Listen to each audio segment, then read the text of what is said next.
Jadi apa yang dikemukakan beliau tadi itu, saudaraku, sudah bisa membuat saudara menyimpulkan sendiri perjalanan dari sejarah kehidupan. Perjalanan sejarah kehidupan juga astronomi. Jadi kalau sekarang kita bicara soal blood moon dan lain-lain, itu masalah kecil. Itu bukan hal yang perlu dibesar-besarkan. Jika kita melihat grand design dari Tuhan semesta alam yang begitu hebat, kita tidak lagi mempersoalkan tanda-tanda cerek atau abal-abal yang dijual murah oleh para pembicara-pembicara akhir zaman. Saudara mengerti maksud saya? Mungkin saudara masih memiliki kerangka berpikir yang naif. Saudara suka hal-hal yang bombastis tetapi tidak ilmiah. Inilah yang ilmiah. Dan Bapak Ibu bisa kemudian menyimpulkan sendiri bagaimana perjalanan sejarah kehidupan juga sejarah dari jagat raya ini. Ada satu pernyataan yang tadi dikatakan oleh Bapak Ignatius mengenai pengelolaan jagat raya. Entah bagaimana kita bisa bertemu di satu titik ini, bahwa kita dipercayai Tuhan untuk mengelola jagat raya. Dan saya sudah mengemukakan berkali-kali dalam pemberitaan firman Tuhan, saudaraku. Apa yang dikemukakan oleh Bapak Ignatius sebenarnya masih merupakan landasan. Sebab beliau masih memiliki banyak bahan. Bagaimana bertabrakannya antar matahari, bahkan antar galaksi. Tadi juga sempat disinggung sedikit memang. Tapi bertabrakannya antar matahari, bahkan antar galaksi. Yang disebutkan juga walaupun secara cepat, saudaraku sekalian, bertaburan cahaya. Ya. Itu yang dikatakan di dalam 2 Petrus pasal 3 ayat yang ke-9 sampai 13. Dan itu akan benar-benar terjadi, saudara.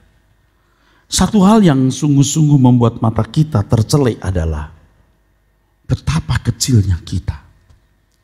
Berulang-ulang saya mengatakan di gereja, kita ini debu dalam debu.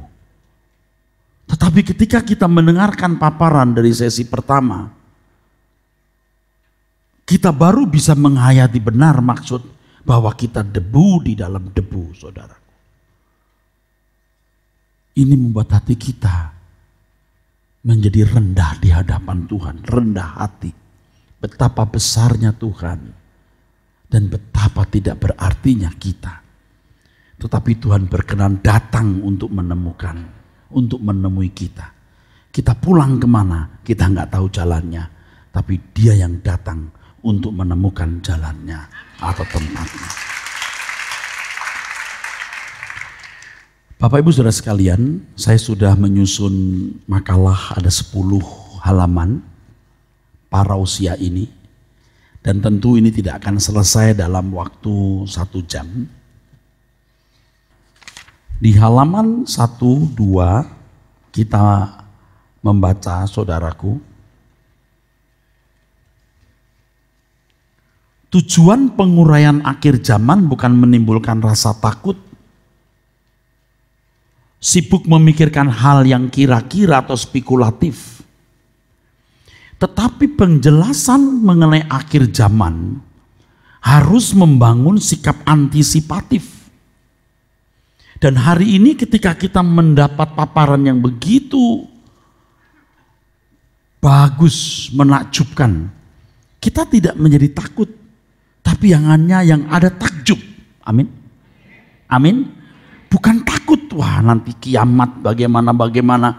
Kita lihat satu keagungan Tuhan dan membangun ketakjuban kita. Dan inilah sasaran dari ceramah mengenai akhir zaman. Bukan menciptakan hal-hal yang bombastis, yang hanya membuat pikiran kita hanyut pada pemikiran-pemikiran yang tidak berdaya guna membangun iman. Penguraian mengenai akhir zaman yang alkitabiah akan membawa dampak. Kita mengerti rencana Allah secara universal, yaitu rencana Allah yang berkaitan dengan manusia, bumi, bahkan alam semesta, termasuk surga. Kalau tadi ditanya, Pak, neraka itu di mana? Kalau di tempat ini saya sudah menjelaskan bahwa semua orang akan dibangkitkan. Dengan tubuh fisik manusia akan diangkat. Harpazometa, rapture, catch up. Tetapi ada orang-orang yang ditinggal. Dan bumi inilah yang nantinya akan jadi lautan api. Terbuang dari hadirat Allah selama-lamanya. Yang di dalam Alkitab dikatakan lautan, ya, lautan api, saudaraku. Tapi sebenarnya itu terjemahan yang salah. Terjemahan yang benar itu danau api. Ya. Kalau lautan dalam bahasa Yunani ada kata thalassa. Sedangkan danau itu limne. Limne topuros.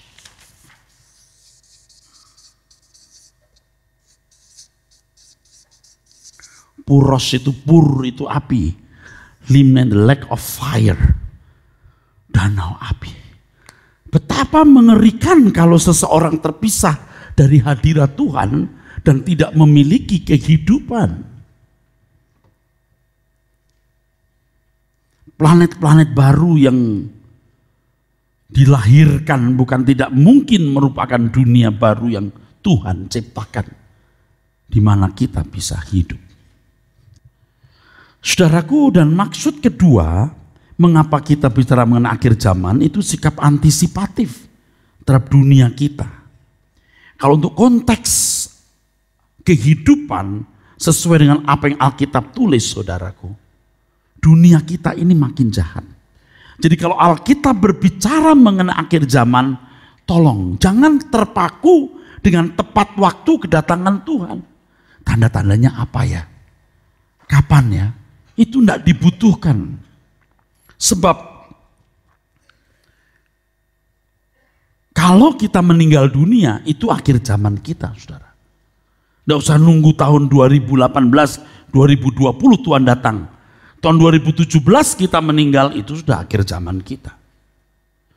Jadi kalau bicara soal akhir zaman, saudara jangan berpikir, jangan terpaku pada momentum.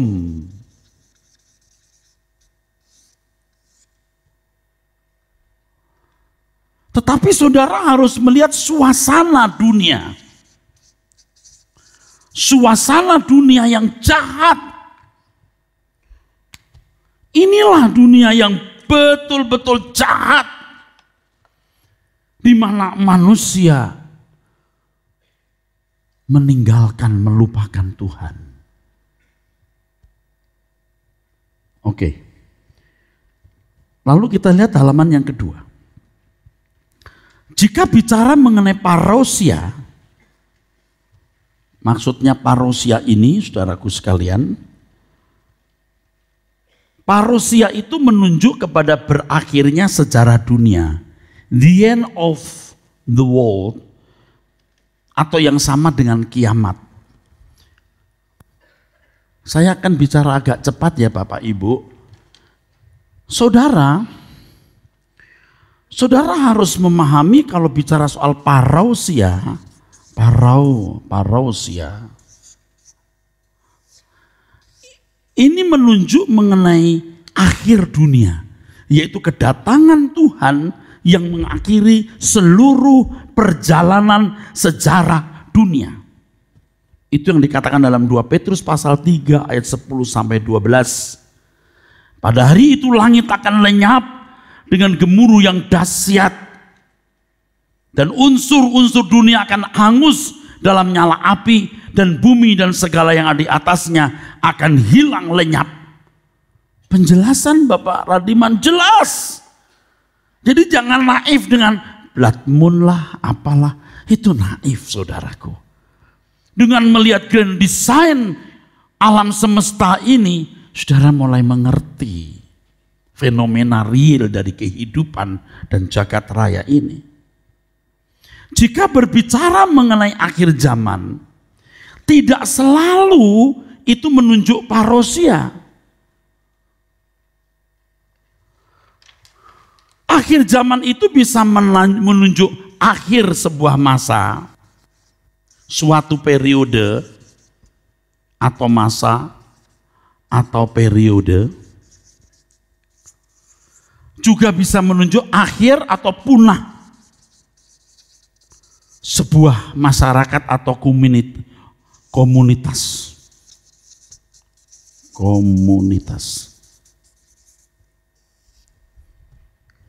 Kalau di dalam kitab Wahyu Tuhan berkata, aku akan segera datang kembali.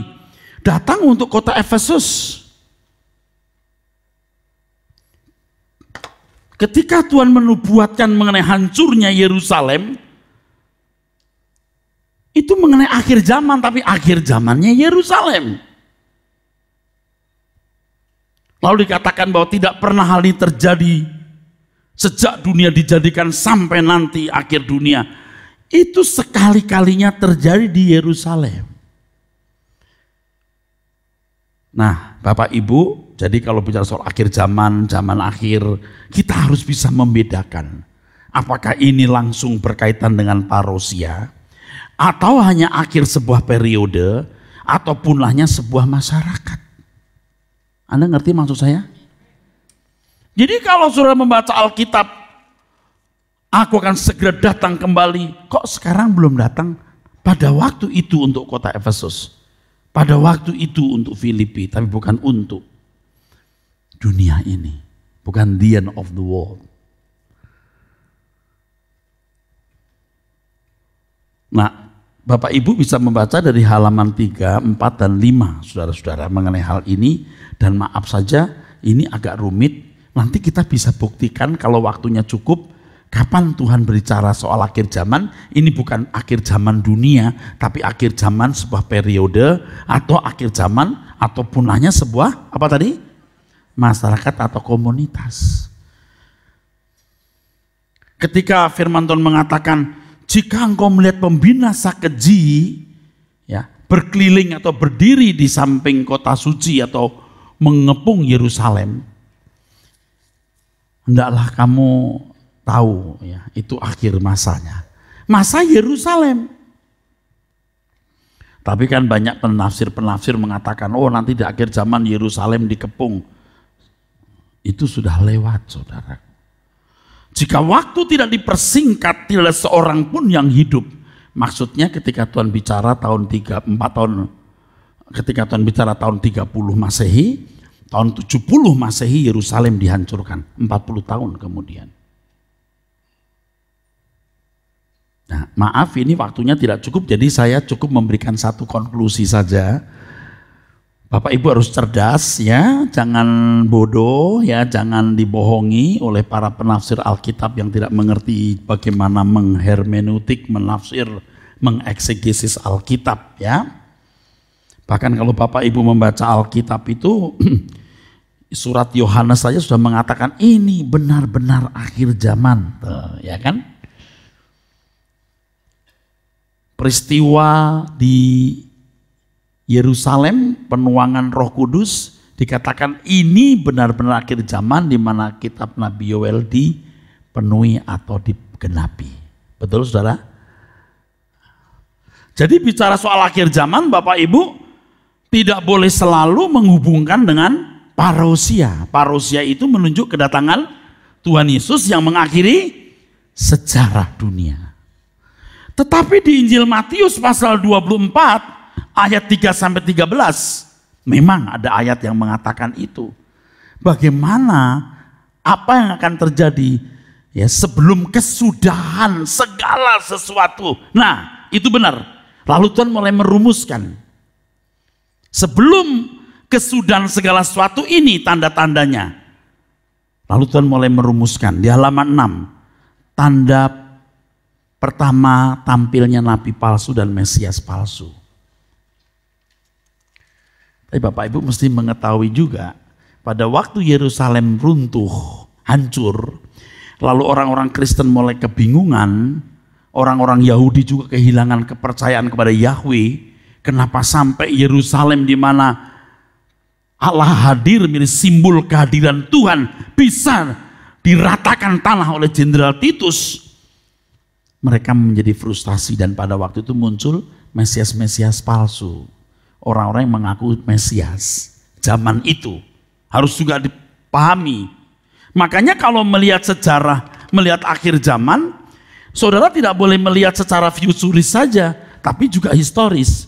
Kalau kita hidup di sini, saudara, tahun 2015, saudara tidak boleh melihat akhir zaman hanya melihat ke depan, tapi juga harus melihat ke belakang. Sebab Alkitab ditulis selesai tahun 90 atau 100 Masehi. Nanti akan datang antikris, nantinya itu bisa di sini, tidak harus di sana. Ini kesalahan fatal banyak pembicara, seakan-akan akhir zaman selalu menunjuk nanti, padahal bisa terjadi sebelum kita hidup.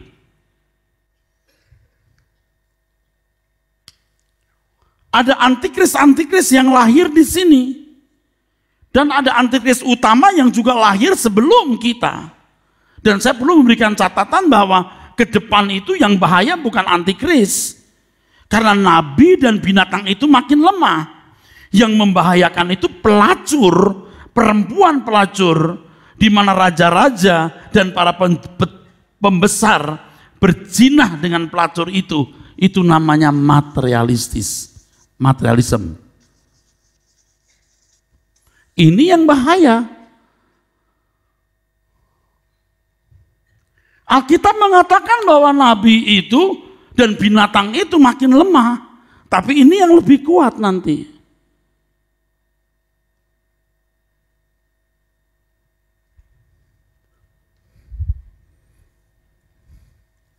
Yang namanya Mesias itu orang yang mengajarkan jalan Tuhan dan menjanjikan bisa masuk surga. Nabi-nabi palsu artinya pengajar-pengajar yang mengajarkan mengenai Allah atau jalan Allah, tapi tidak sesuai Alkitab. Dan semua yang menolak jalan keselamatan melalui Yesus Kristus itu antikris. Sebaik apapun dia, sekalipun bisa mengadakan mujizat dan tanda-tanda ajaib, dia antikris. Dan justru kekuatan-kekuatan itu muncul sebelum kita hidup. Sebelum abad ke-20, sebelum abad 19, sebelum abad 18, sebelum abad 17, sebelum abad 16. Justru kekuatan-kekuatan itu muncul sebelum abad-abad ini, saudara. Jadi melihat akhir zaman jangan hanya melihat secara futuris tapi juga historis. Bicara mengenai antikris jangan hanya bicara mengenai siapa yang akan datang nanti, tapi siapa yang sudah datang kemarin yang mengganggu jalannya kekristenan.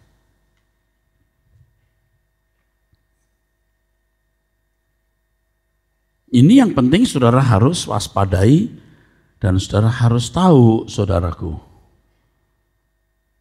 Supaya kita menjadi cerdas.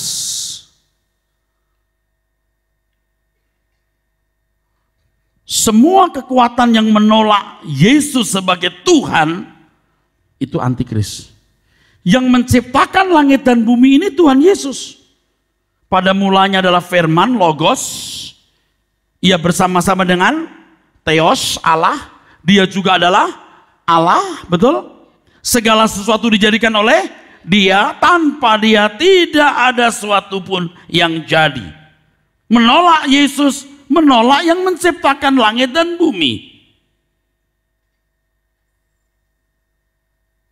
Ia datang kepada milik kepunyaannya, tapi milik kepunyaannya tidak menerimanya. Coba cara berpikir saudara memandang akhir zaman harus benar, harus cerdas saudaraku. Cakrawala Anda memandang Alkitab akan berbeda. Kita baru mendapat paparan 2 sesi saja sudah berubah Bapak, cara berpikir kita. Nggak naif gitu, nggak ngeributin blood moon apa, aduh capek dah. Apa sih yang diurusin begitu-begitu? Sebab bicara mengenai akhir zaman, ingat mengenai suasana dunia kita yang jahat.